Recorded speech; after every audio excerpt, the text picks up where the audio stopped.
I'll start with this one here. This is our quarterfinal game against Duke.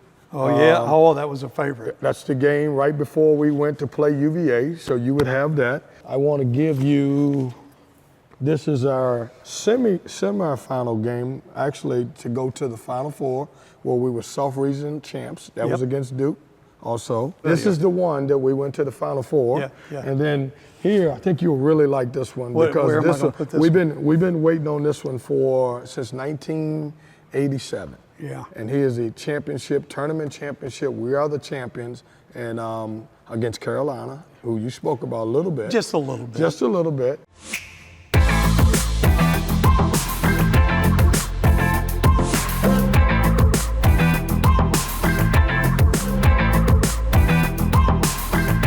Well, hello, Wolfpack Nation. This is your men's basketball coach, Kevin Keatts, and you're watching Red Chair Chat. So, this is different. I want everybody to understand this now. I was Chancellor Woodson's first person that he talked about in this series. We met and talked. This is a full circle moment for us. Well, it sure is for me because I'm usually in charge. That's right. So I'm a little nervous. Well, I'm doing the questions now. Okay. I have them. And listen, this is my playbook, just in case anybody wants to know. I tried to get a little peek, but you wouldn't let me. I'm not, because we wanted to interview the Chancellor. Okay. I remember on our first episode, you talking to me about coaching leadership. Mm-hmm. And obviously, I'm the head coach here for the men's basketball team. You're the head coach at the whole school. It's everybody. Tell me a little bit of your leadership qualities, and tell me a little bit about your culture. If you look behind us, our culture here at basketball is art, and I would love for you to tell us a little bit about that. Wow. Well, this is I guess turnabout is fair play. That's so right. Might as well give you a chance to get back at me. You know, my leader, well, first of all, congratulations on last year. I mean, wow, what leadership you showed through the ACC tournament, throughout the season, but the ACC tournament and getting to the Final Four, it's just amazing. We'll talk about that later, I'm sure. But yes. My leadership style is really about hiring good people, creating a shared vision for what the organization is, what its mission is, and what it can become, getting everybody on the same page, and then giving them clear responsibility and not getting in their way. The leaders that I've loved working for are leaders that made it clear to me what my responsibilities were, and then they let me go about my job. And they didn't micromanage me. And so I try to surround myself with people a lot smarter than me, give them clear direction on what I expect and what the institution expects, hold them accountable for that, for sure, the way you do with your players and with your team. But at the end of the day, just let them be the stars that you've hired them to be and not get in their way. That's great. And you certainly have done that. I can speak for that. Going into my 8th season, I see that all the time. I'm going to jump around a little bit. I got a couple questions, but I want to ask you while we're on that topic, tell me about mentors. And tell me some of the best advice that any of your mentors gave you as you started your career. Yeah, wow. I've had, I'm old. I've been around a while.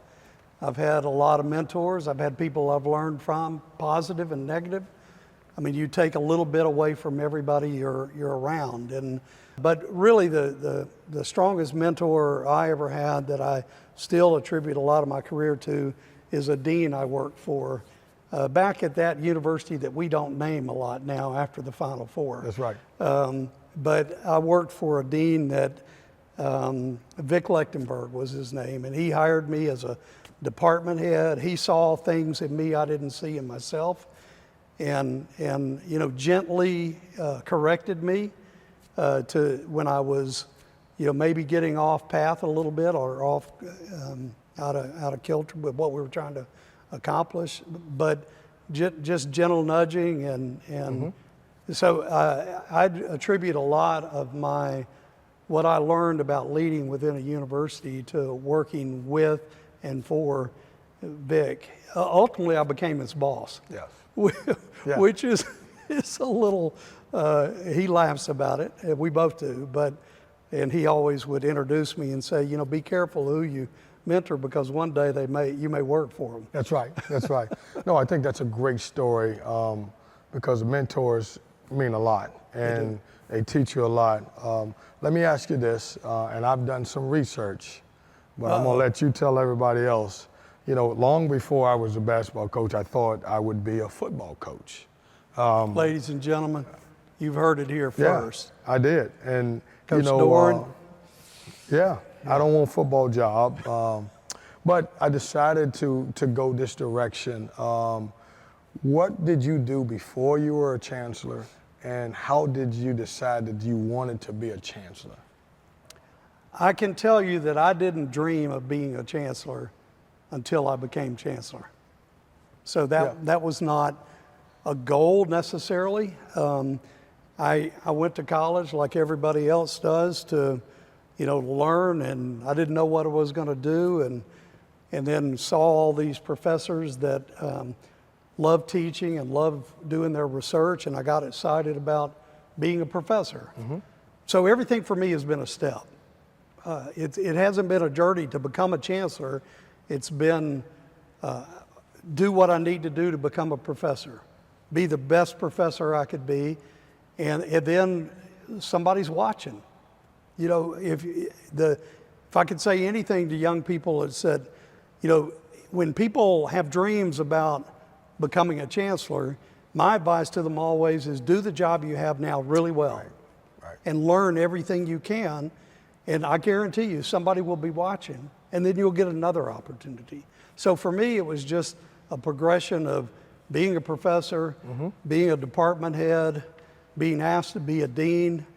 The next thing I knew, I was in pretty deep, and I was a senior vice president, and then they called me from NC State. And I hadn't really thought about, I mean, I knew what a university president and chancellor did, but I was really content in the jobs that I had. And they called me from NC State, and I kept telling them no, because I had a good job. And they kept calling. And then I said, oh, okay, I'll look at it. And that's when I decided I wanted to be a chancellor. When I saw this opportunity, I knew what a great university this was. And I could see in my vision Kevin Keatts taking us to a Final Four. I mean, no, I could see, you always want to go somewhere that has all of the attributes to be world-class, but just needs a little bit of work to pull it together. I mean, if you go to Harvard, all you can do is mess it up. That's right. But this is a great place, always has been, but I saw an opportunity to, you know, make it better. Right. And I've worked hard to do that. Well, I will say this to you, we're certainly glad that you decided to take those calls, because we're so grateful that well, they just wouldn't give up. Well, that's what at NC State we don't give up, and I think you've come in and you've actually taken it to another level, and we're so excited that you did pick up the phone and that you have been our chancellor. Is this what is this? Would this be year 14? Am I right? This is I'm in year 15. Yeah, I finished 14. Yes. But I'm glad I picked up the phone too. Yes. Very, very glad. I'm going to give you, before we get to a little lighter side of it, I want to give you the opportunity just to reflect a little bit, just over the years, just, you know, your time here, your lovely wife's time here. I would love to give you a little time just to reflect on being the chancellor here at NC State.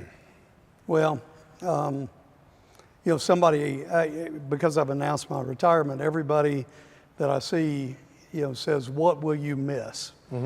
And, you know, honestly, it's the interactions with everybody that's here, because this is a special place, and it's a special place because people love it, and they love working here, they love studying here, they love competing here if they're athletes, and so that is not true everywhere.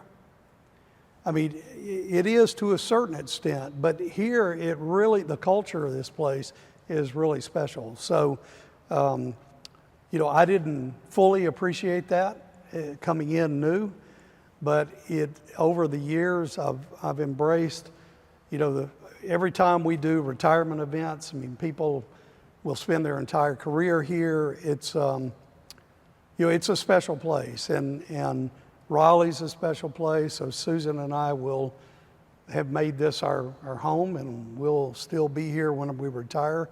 But over the years, I think the thing that makes me the proudest is looking at the success of our students. Mm-hmm. Mm-hmm. We really have stepped it up in terms of helping our students navigate the university and graduate. Because at the end of the day, this is expensive. And if you come here and you don't finish what you've started, you don't get the benefit of the credential, of the education. And so the graduation rate is something that, you know, I take a lot and pride in. Yeah. Yeah.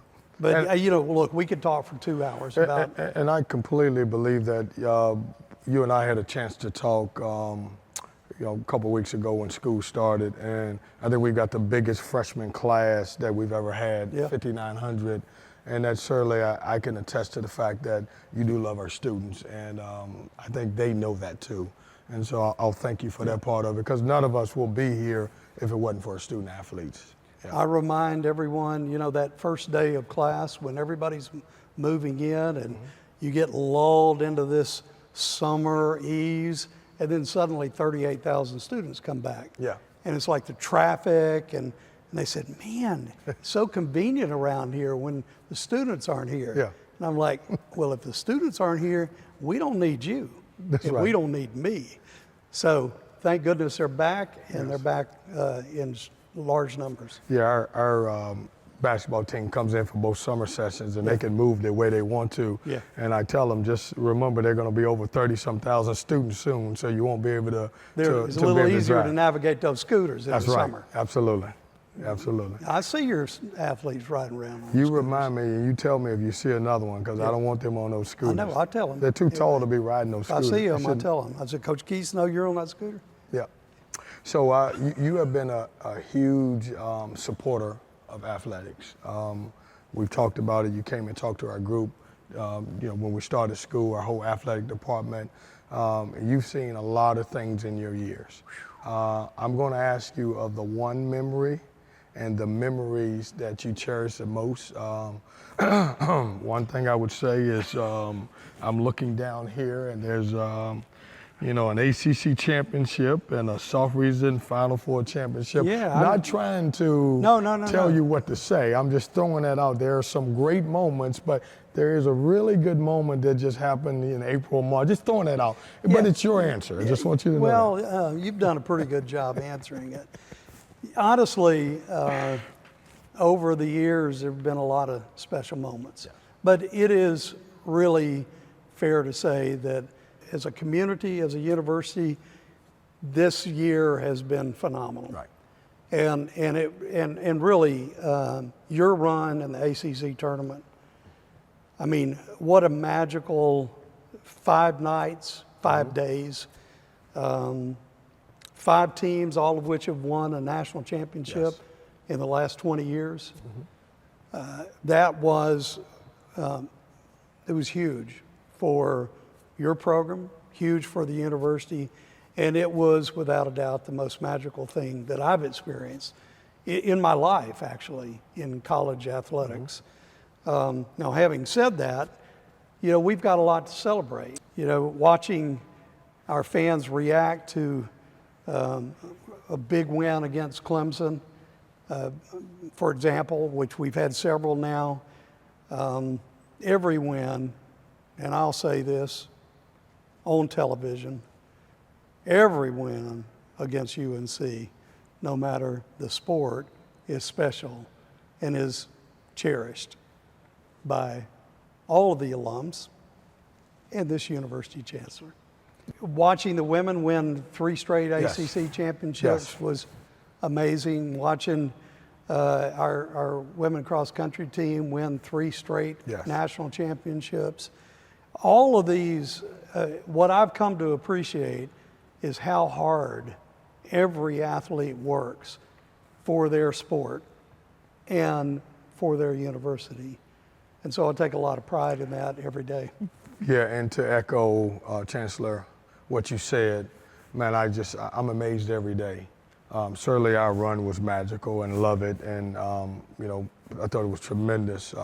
But I also want to give credit to our women's team who went to the Final Four. Brilliant coaching too, I might add. Brilliant coaching on both sides of it. Like we just Wes and I, we talked after every game, and their ladies were happy for our guys, and the same thing with us. And our athletic department as a whole, we cheer for one another. I know that. And your support is great. I know where you sit at the games, and just being there in every game that you can make for all of our athletes, I think is important. Yes, and so I know thank it you is. for doing that. Yes. I know it is. Yeah. Now I'm gonna ask you this, and if I don't know the song, then you got to sing a verse, because I did it for you. So you asked me what would be my walk-up song. And you, basketball. And I said Basketball by Curtis Blow.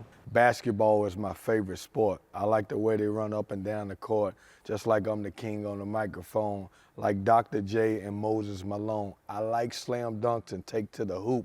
My favorite play is an alley-oop. I like to give and go. I like to pick and roll. It's basketball, Mr. Curtis Blow. And you looked at me like, what is that? And I even sung a couple, different verses of it. I was good. I went back and watched it, and actually I sung a lot better than I did. I thought I was a shower singer, but I sung a lot better than Kevin, that. it's been so long since we did that. I'd like you to repeat that. No, you just remember, Chancellor, as much as you are the boss, this is my show today, just so you know. And I'm asking the questions, and what I want to know is Chancellor Woodson. He walks into PNC, he walks into the football stadium, he walks into any auditorium here at NC State, and if there was one walk-up song, what would it be for you? Yeah, this is not hard. First of all, it's really important that you understand my musical taste has evolved over the years. Okay. I played rock and roll guitar and played blues guitar, and then the next thing I knew, I'm playing bluegrass, old-time music, which I know you listen to all the time. That's right. So I would say my walk-up song, because of my love for Raleigh, my love for this university, we play it every time at the football game, would be Wagon Wheel. Mm-hmm. And Wagon Wheel, actually, I got to tell a little story about this, because Wagon Wheel is actually a song composed by Bob Dylan and the band. Now, this is going back a long time, and they didn't have all the lyrics, and so it was just the chorus. And so Old Crow Medicine Show, which is a band out of Virginia, old-time music, great instrumentalists, put the rest of the words to it. And it goes, headed down south to the land of the pine, thumbing my way down to North Carolina, looking ahead, hoping I see headlights, and headed to Raleigh, right? Yeah. So, That's good. By the way, that's good. That's good. I know. It's a great song, and our students love it because of the connection to Raleigh and the connection to North Carolina. And I love it because I'm an old-time bluegrass guitar player. Yeah, All right, that's it. No, and you can walk to it. You don't have to. No, I think that's wonderful. I would say this, and you guys can see me, in the Chancellor's time here, whenever he walks into a room, we should play his song. And everybody should listen to that. And I don't know what episode this will be, but we need to get the message out that whenever he walks in, he gets his song. And grateful. Thank you for, number one, being a great sport today and letting me sit on the right side. So you guys don't know, when I came in, I sit on the right side. Chancellor was confused because he was very confused. On this side of it, this is where he sits to ask the questions. And that's right. I'm the guy asking the questions. So thank you for allowing me to ask you questions. Great information. I learned a lot of stuff, and I hope everybody else did. I'll leave it with this. Thank you and your lovely wife for your leadership here at NC State, and it's been great. And you know, we're going to miss you. Thank you for yours. Thank you. And we've got you. That's right. Yeah, I appreciate you. Thank you. Go Pack. Go Pack.